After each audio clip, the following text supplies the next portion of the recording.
अस्सलाम वालेकुम मोअज़्ज़िज़ वालिदैन। आज हमने जिस सबक की मश्क की वो हर्फ है ड डाल।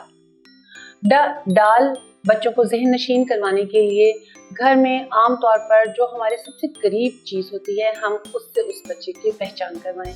ड डब्बा, ड डोल, ड डाकिया, डाकिए का तस्वुर दें आप बच्चे को, ड डाकखाना, ताकि उस बच्चे को चूँकि बच्चे को आजकल हम डिजिटल दौर में हैं, वो पुराना ज़माना या वो डाकिया जैसे आया करता था या जो डाकखाना है, लेकिन अभी भी ये इदारे काम कर रहे हैं और डाकखाने के ज़रिए हमारी अहम तरीन दस्तावेज़ात, रजिस्ट्रियाँ, ये तमाम डाकखाने के ज़रिए ही आती हैं। तो आप बच्चे को इस चीज़ के हवाले से गाइड करें, उन्हें आशनाई दें कि डाकिया क्या था, डाकिए का क्या काम होता है, हमारी रोज़मर्रा ज़िंदगी में ये कितना अहम है। डाल से डाकिया।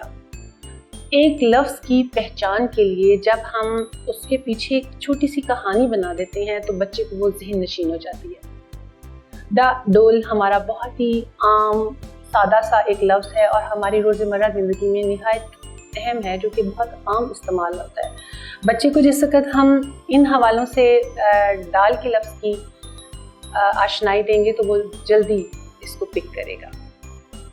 इसी तरह से उसको मुख्तलिफ चीज़ों के ऊपर लिख कर दिखाएं, मुख्तलिफ कार्ड्स आप अपने सामने रखें और उससे कहें कि इनमें से डाल कहाँ लिखा हुआ है, वो डाल को उठा लाए ताकि उसको पता हो।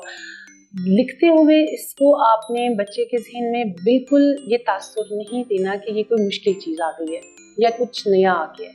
ये दाल ही की तरह है, सिर्फ इसकी अलामत तब्दील होने से ये डाल बन गया। लिहाजा दाल चूँकि बच्चा लिख चुका है और ये दाल ही के ख़ानदान का एक लफ्ज़ है तो इसकी अलामत बदली है। वक़्त अलामत बदलने से इसका सौती असर बदल गया है। इसको हम अदायगी और तलफ़ुज़ में डा बोलेंगे। डा डब्बा, डा डिबिया, डा डोल। इसी तरह से उसको अपनी इर्द गिर्द आसपास की चीज़ें इकट्ठी करें। आप सामने चंद चीज़ें रखें, उसमें से उस बच्चे से कहें कि इन सब में से कुछ एक जो डा से शुरू होता हो वो उठा कर लाएं। बच्चा उसको बहुत जल्दी पिक करेगा। उम्मीद है कि ये वीडियो आपके लिए मुआवन साबित हुई होगी। आपको किसी भी किस्म का कोई मसला दरपेश हो, आप नीचे दी गई वेबसाइट पे विज़िट कीजिए। आपको वेबसाइट पर पड़े हुए तमाम रिसोर्सेज दस्तयाब होंगे। उम्मीद है कि ये वीडियो आपके लिए मुआविन साबित हुई होगी। अगली वीडियो तक के लिए इंशाअल्लाह ताला अल्लाह हाफ़िज़।